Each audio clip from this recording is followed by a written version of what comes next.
Mr. Woodson, thank you so much for joining us. Oh, it's my pleasure. May I call you Rod? Absolutely. Okay, thank you. As you know, we're speaking with some of our alums about what life was like on the Penn State campus in 1968. I'm right in thinking that you graduated in 1968, is that correct? Actually, it was in 69. 69, okay. Can you tell us a little bit about what you've been doing since then? Well, after I left school, that is University Park, I actually went off initially to go to the summer program for the Council on Legal Education Opportunity called CLEO. It was a program begun after the assassination of Dr. King in '68. And like other programs in applied professions, in the medical profession, the dental profession particularly, there was an effort by the federal government to support African Americans going into the applied professions. And CLEO was the one for lawyers. And I was in the second class of CLEO. It's a national organization. And my program was at the University of Cincinnati in the summer of '69. I did that, then went off to law school here in Washington at Howard. Actually came to Howard because two of my CLEO law professors kind of twisted my arm to come down here. I originally wanted to go somewhere else. Turned out to be a good decision. So finishing law school in several years later, I came into the practice at the Securities and Exchange Commission. And so I've lived 5 lives as a lawyer. That's how I put it. My first life was at the SEC and corporation finance. I practiced law for 6 years or so with my first wife. We met in law school. In my third life, I was general counsel of the Housing Finance Agency here, its first GC. A great time, surprisingly, for public finance. And then in my fourth life, I was in a real estate boutique here in DC. And at the end of that tenure at that firm, was a small boutique, at the end of that tenure, I was asked by the predecessor to AT&T Mobile to be local counsel. The company at that time was called Cellular One. And they asked me to become local counsel because I had experience with the Public Service Commission in my second life. And I was familiar with the district government because of my third life as general counsel of the finance agency, or housing finance agency. So they asked me to represent them, and that's what brought me into my current practice profile. I represent a variety of companies that have matters pending before the district government, either legislative matters or regulatory matters. And I came to Holland and Knight by happenstance. At the end of that tenure with the smaller firm, I was asked to be bond counsel for a refinancing. It took a year to do it, and Holland and Knight was special tax counsel. And so during the course of that year, I realized that I had a number of friends here. And when the transaction closed, I was asked to bring my practice in-house. That was almost 19 years ago. Okay. So do you feel like Penn State prepared you well, in particular the College of the Liberal Arts prepared you well for this rich and diverse professional life you've lived? Oh, no question. Yeah. I can say without hesitation that my life at Penn State was among the most rewarding I've had. It was a space that gave me enough room to try to learn who I really was. I was never into small in spaces as a student. Being a child of the post-war era, my class, the class of '65 out of high school, was the largest class ever to come through the public school system in Philadelphia. So going to Penn State with University Park having 35,000 people and more, I felt right at home. It allowed me an opportunity to enrich my life in ways that I had not expected. So did I enjoy liberal arts? Absolutely. Did I enjoy Penn State? No question. and I talk about it still. Try to be active as an alumni, both as an alumni of the school and as an alumni of the College of Liberal Arts. Good. Well, thank you for that. Glad to hear it. You and I had a version of this conversation several months ago. I had the pleasure of meeting you with an alumni relations event. And I was a little surprised, frankly, to hear you talk about Penn State in this way. You came through at a very fraught moment, particularly for students of color. And you talked frankly about some of the tensions on the campus, and yet you freely say you enjoyed it, that it was among the best times of your life. Can you talk a little bit about how you manage that tension, right? It's a difficult moment, but you come away with unalloyed good feelings about it. Well, the era of the late 60s, 65 to 69, was an era of great change, both in the society at large, but particularly among college students. There was tension to a certain extent around for people of color to be in such a large environment where there were so few other people of color. On the other hand, there was the 60s at that time was a really unique moment. There was a sense in the larger community that something positive had to be done, needed to be done, and should be done to improve relations across ethnic and racial barriers. And so there was an openness amongst the student body that was really unique, at least unique as far as I can tell. We were able to freely engage if you wanted to. While there was at one time, at the same moment, it's almost contradictory in a way. In one sense, there was a desire for the African American students to feel connected to themselves and to be able to press an agenda that they thought was important. So we created the Frederick Douglass Association, which then became the Black Student Union, and there were demands made on the school to improve and increase the number of students and faculty and administration. Now that was an agenda that was ours. Sometimes it was met with open, not open arms, but it was received, received well, sometimes resistant. But on the other hand, in the context of the student body, there was greater camaraderie. I know when I first went to school, I was told that one of the hallmarks of being a Penn Stater was that you would find yourself being a number. And I remember my number to this day is 9852.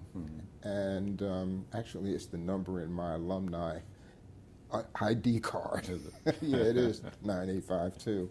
But the point was that it was almost dehumanizing and devaluing to an individual. I saw that in high school because my class was so big. And How large was your high school class? 1,100. Okay. We had more than 3,000 in 3 grades. Huge school. So I saw that in high school. I was not off-put by that because my grandfather told me that the world belongs to those who show up. And if you want to be engaged, if you want to have something, if you want to be felt, then you have to make your presence known. So that implied to me it was important to get out into the school, get out into the campus, get out into activities of the school, and I did. Okay. I'm going to ask you to say a little bit more about that. I understand you had some important leadership roles. Can you talk a bit about those? Well, leadership. Okay. You're trying to be modest. You tried to skirt around it earlier. I'm going to make you say it. I am a bit. I joined. I was invited to join at what was then called the Faculty Senate Committee on Undergraduate Student Affairs. And I'm actually not sure if it still exists today. I know the Faculty Senate does, but the Committee on Undergraduate Student Affairs was the mechanism for the Senate to adopt and review undergraduate policies. Not so much academic policies, but behavioral policies, operational policies, and so on. And there were two of us that were appointed to this committee. I found it to be very rewarding, so I was involved with that. I became a member of Skull and Bones my senior year. I was active in the Interfraternity Council, both as a member of my own fraternity and as a fraternity delegate to various IFC activities. And at the time, IFC was really, really important on campus because so much of the school's social life revolved around Greek life. And so the Interfraternity Council and the Pan-Hellenic Council were sort of the yin and the yang, the men and the women, and it was really quite rewarding. So I was everywhere and loved it. So I'm going to come back to the fraternities and sororities in a minute. I want to follow up on something you said a little while ago. You once again, I suspect being modest, you said demands were made on the administration. Did you have a role in helping press those demands? Oh, yes. Yeah. I'm happy to be able to say that my undergraduate fraternity led the charge in that. Which fraternity? I'm a member of Kappa Alpha Psi. And one of my brothers circulated a petition to create the Frederick Douglass Association. And it was received very well amongst the student body. And the Douglass Association became the organization through which we pressed the administration to increase the number of African American students, faculty, and administration officials. We had a sit-in at university in Old Main. I have a picture from that actually. It's one of my favorite photographs from school. And we also had a moment that sort of made headlines across the state.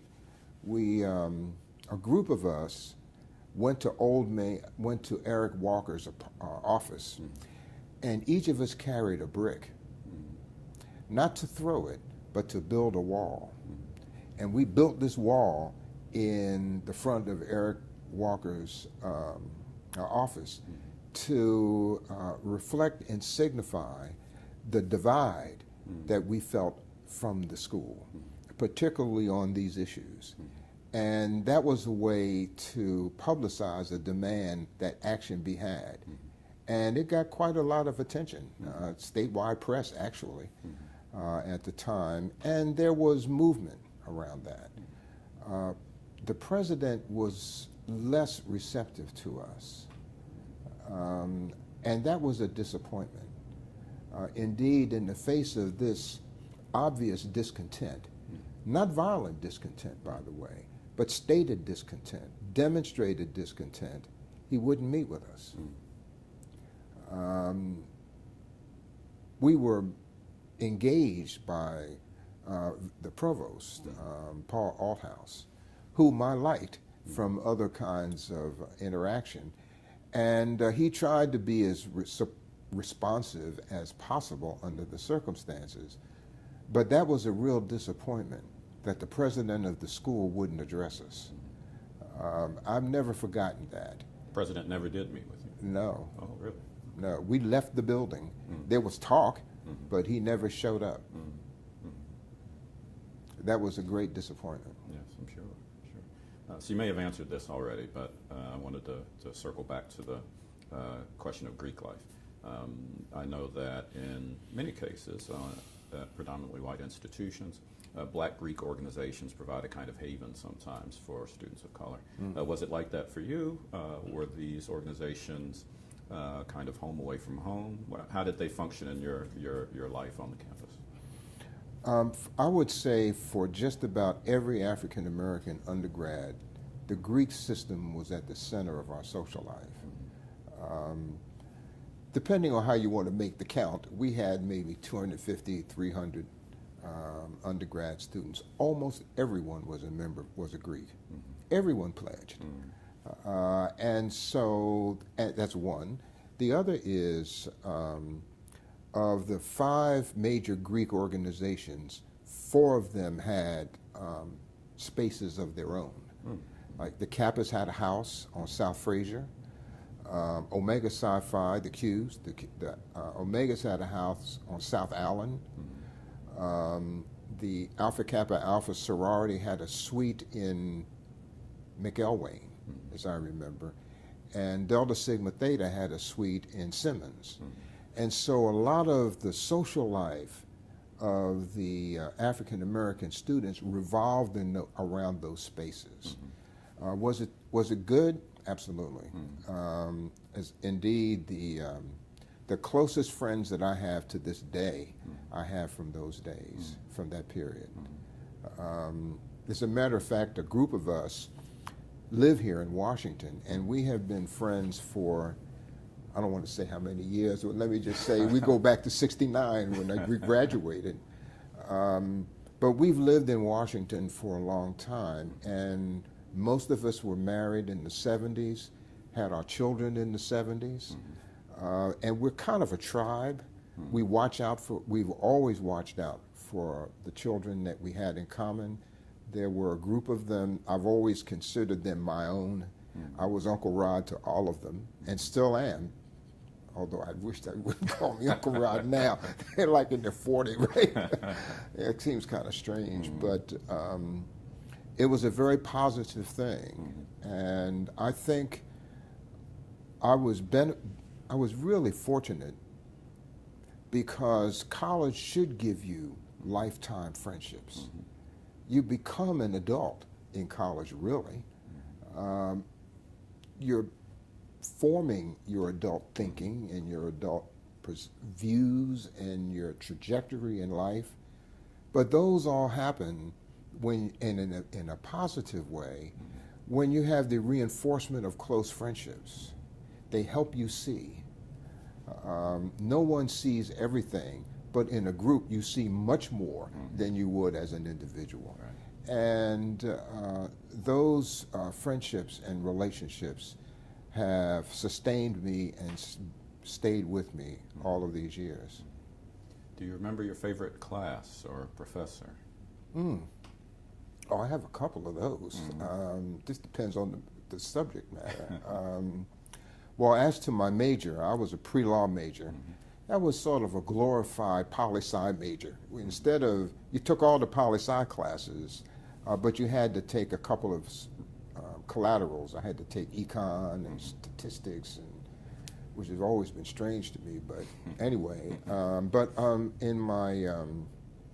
In my major, I had 2 professors that influenced me a lot. The first one was David Ritchie. I was a theory major. That was my thing. I was into political theory, and he taught all of the theory classes. And I really, really liked Dr. Ritchie. I never missed the class, and I always sat in front. He was, for the way I absorb information, he was easy to capture and follow because he was so clear in his presentations. I fondly recall that he would come to class with a stack of 3x5 cards. And he would sit in front of the class and talk for 75 minutes from these cards. And he would flip them over one at a time. And as he did so, it was very easy to take notes. And that note-taking was what made me good at it. Because he was clear about what he said. I was able to write down the things that were important, and they were crucial to my absorption of the material. Because you don't get it all in class, but you do when you study it. So I was very, very fond of Dr. Ritchie. The other law professor, she taught me the only real legal class, was con law, and she was the quintessential law professor, right? She had half moon glasses, and she'd walk around the room looking at the ceiling when she spoke. But it was her class that gave me my first real introduction to the study of the law. And I still have my textbook from that class, constitutional law, account book. But anyway, the two of them were among the most influential, or the two most influential, in the College of Liberal Arts. I had one other professor that everyone loved, and I will be amongst all of them. He taught an elective. It was a requirement, but it was a science requirement. You could choose one. And he taught geological sciences, GSci 20, and his name was Dr. Lawrence Latman. And Dr. Latman's class was among the most popular at school. His class was taught in Schwab Auditorium because it was the only room on campus big enough to hold the class. And it was a time of irreverency amongst folks during the late 60s. So Dr. Latman taught class using the overhead. You write it on, whatever the device was called, but you write on the thing and it projects up on the screen, right? And so he would write something or have a slide that he would put up. But his pointer, he used the flag. That's the pointer. Okay. The little eagle on the end of the flag. And he would parade around the class with this flag waving. It was really terrific. Because at the time, you have to remember this was the time of the anti-war movement, the challenge around civil rights. And so there was a measure of irreverency associated with things that were uniquely American. And Dr. Latman's use of the flag, no one was offended by that. Actually, we found it received it with great humor. I know I did. But I loved this class. He brought real life to a subject matter about rocks. I mean, really. It was, and he had a class. He had two classes during the course of each term that were not required classes. One was Miracles of the Old Testament, and the other was Miracles of the New Testament. And he would never say when he was going to give the class or present the class, or the lecture, if you will. But at the beginning of the class, he would say, "This is not a required day. I'm going to talk about miracles of the Old Testament. So any of you who want to leave, you can go." I remember when he did that and no one left the room. There were 1,200 people in the room. No one left. And it was wonderful. Now, and what he did was he gave geological explanations for miracles that happened in the Old Testament. The most interesting of which to me was the notion of the parting of the Red Sea. Dr. Latman said, none of us, of course, had been anywhere out of the country, so we couldn't. But Dr. Latman said, the truth of the matter is that the Red Sea at that area had dramatic tidal effects. So if you were standing by the shore at one point of the day, the shore would be gone at another part of the day. And so those kinds of things to the uneducated appeared to be miracles. And his remark was that Moses was among the most educated of people of that era. And the people he was leading away from bondage had no intellectual understanding of the world around them. And so they would consider that a miracle. In fact, Moses knew that the tide would go out and they'd be able to go across the the expanse. So I thought that was really fascinating, and I actually came to appreciate that in much later years. If any of you have been to Portland, Maine, there's the bay on the side of Portland that's the bay side has dramatic changes in tides, and if you have your boat there one part of the day, you have to get it out quick, because if you don't, your boat will be captured on the sand because the water will leave. That was my first visual of that kind of effect. But you thought of Dr. Lattimore. I thought of Dr. Latman. He was really quite a fellow. There were others at school that other faculty members at school that I enjoyed, but those three in particular have stayed with me over the years. You've spoken a little bit about the student activism, and you've mentioned that this was a moment in which the wider world was sort of embroiled in political activism. I'm curious to know how that registered on the campus. You mentioned the anti-war movement, civil rights movement. Do you have any particularly vivid memories of those wider phenomena manifesting on the campus, the anti-war movement, civil rights movement? Well, the civil rights movement itself came front and center when Dr. King was assassinated. Prior to that, the civil rights movement was sort of distant. It was something happening in the South, Right. by and large. And those of us who grew up I'm from Philadelphia, those of us who grew up in Philadelphia or other urban areas of the North, as young people didn't feel the insidious aspects of racial segregation and apartheid. But the death of Dr. King caused an immediate response. I remember we were in the fraternity house, when word came that Dr. King had been assassinated. And there was an uproar in the house. And it was the kind of uproar when you're angry but don't know what to do. But you feel you need to do something. So we ran out into the street. And this is South Fraser. And we went up and down we didn't go off the street, but we went up and down the street hollering and yelling, venting some emotion.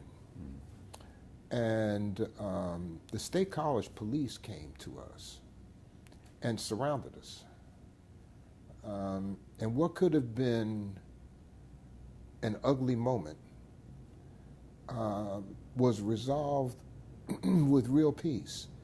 The officer in charge actually invited us to talk, and he came into the house with us and talked with us. And seeking to diffuse what could have been a violent confrontation with the police department or others in the community, he basically came to us with a message of reconciliation and understanding. And I was very much taken by that. So that was a flash moment that could have been much worse. But it turned itself around to be more introspective. And so there was then a whole series of conversations on campus, both within organizations. There was, of course, lots of publicity about Dr. King's assassination and its aftermath, and the responses that occurred in other urban areas. That was a violent summer, that summer of '68. But all of that kind of started with Dr. King's assassination. And so the civil rights movement, in historic sense, at least in my mind, began at that moment for me. And what I wanted to see happen the things that I had hoped to have happen would start there. Any experiences like that with the anti-war movement in Vietnam? Yeah, well, none of us liked the war. None of us wanted to go to Vietnam. The draft was still on, the mandatory draft was still in effect.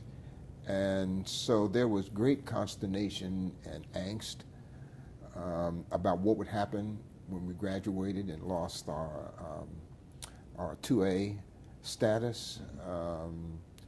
And would we go be drafted into the war in Vietnam? Almost everyone had a loss in their lives, a good friend, a family member, and to what end?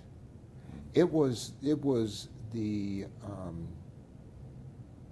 remoteness of reason for the war that caused the anxiety.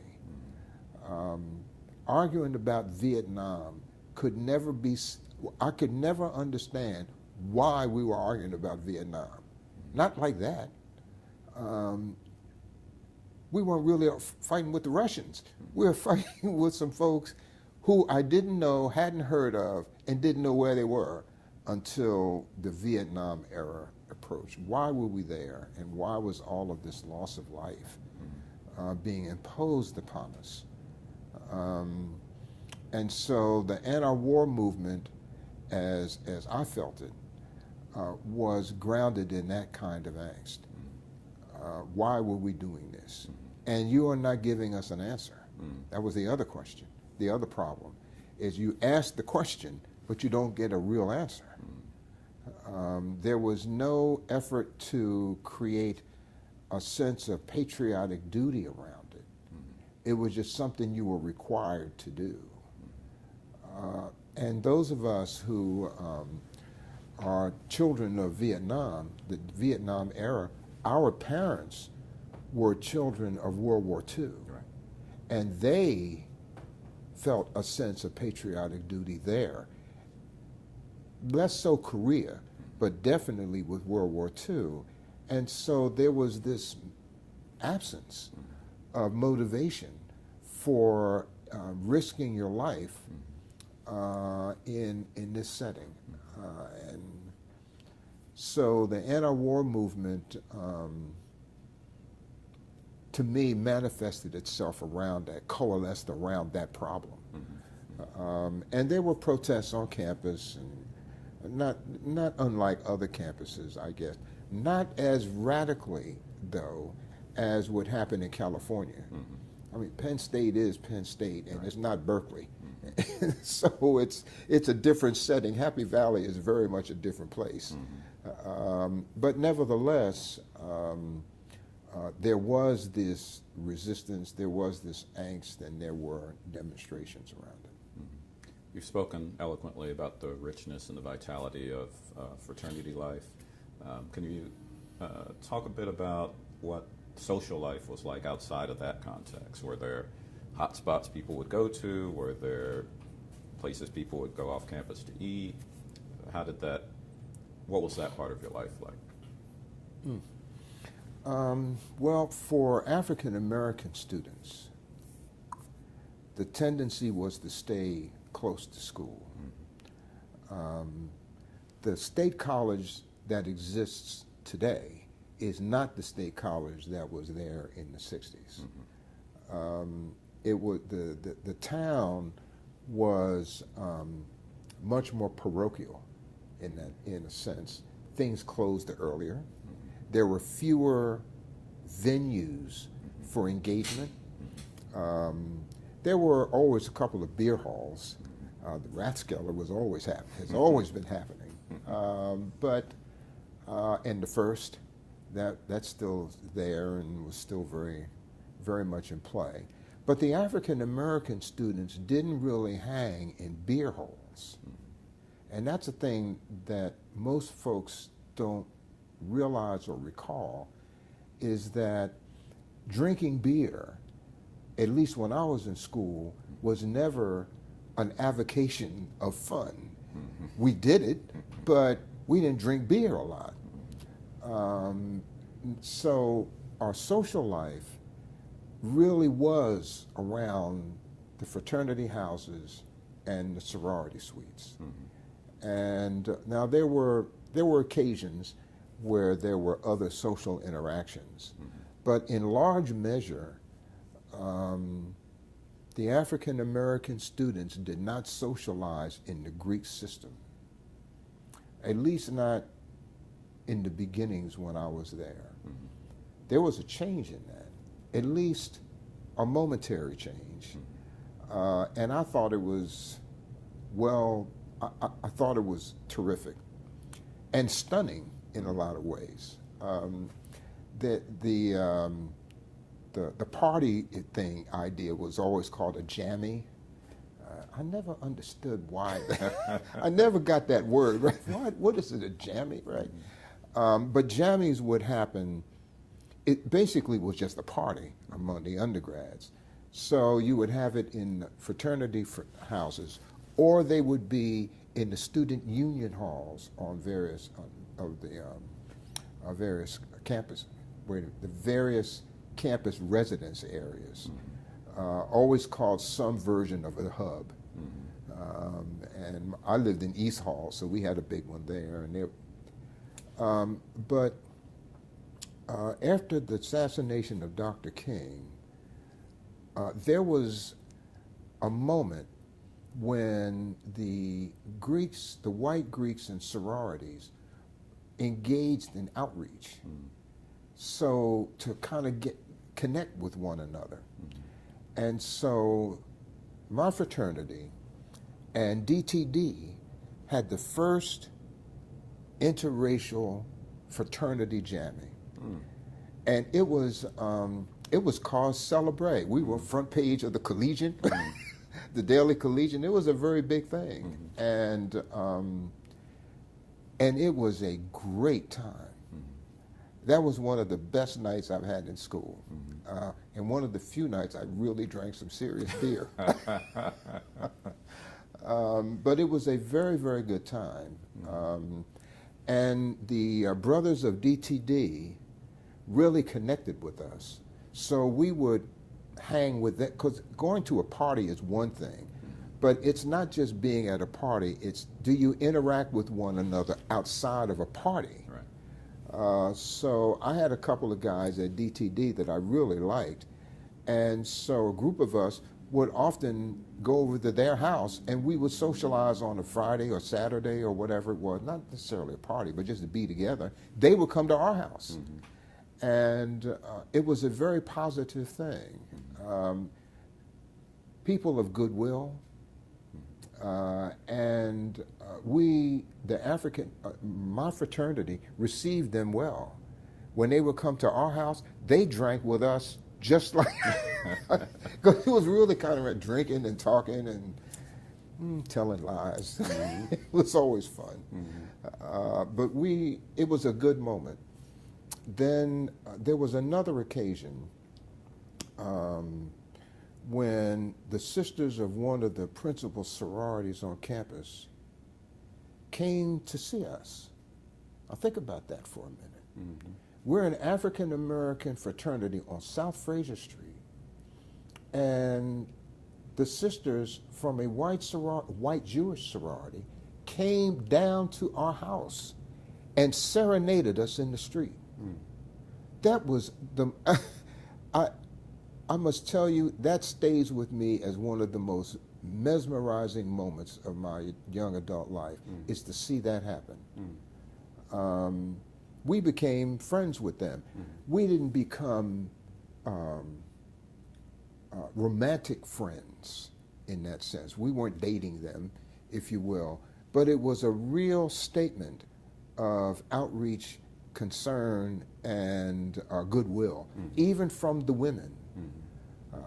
And I was really taken by that. They brought us a big thing of jelly beans. Can you believe it? Right? It was great. It was a real moment. So we did have occasions of cross-racial, cross-class interactions. And after we had the party with DTD, then other fraternities wanted to have a party with us.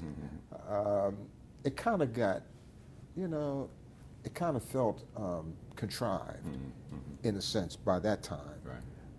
The DTD guys were real guys. We really hung with them, and we knew them. The other ones were just, well, I want to get on the page too. Right. We did one other that wasn't very interesting. But after that, for the next year or so before I graduated, things kind of settled to what they were. But in a I would say in an atmosphere that was more welcoming and receptive. But there was never a desire to have lots of cross socialization. That didn't appeal. That didn't seem to appeal to anyone. And because we were pretty happy. I mean, we were enjoying one another, and I had a couple of real romantic flings at school, and they were great fun. I wasn't giving those up. So it was really, it was a good time. I seem to remember you sharing a story about making some hard choices on cold winter mornings. Oh yes. Can I invite you to say a little bit about that? Oh, that's really easy. My freshman and sophomore year, I lived in East Halls, and at the time, East Halls was really like a long way away. At least it felt that way. And there was a very broad open parking lot between East and the main campus. Well, I had to take this econ class. And the only class I could get in was Tuesday, Thursday, and Saturday at 8 o'clock in the morning. Oh my. Winter term. Oh my goodness. I will admit this today, but I would never admit it beforehand. But in 10 weeks of class, I probably went to class 5 times. It was terrible.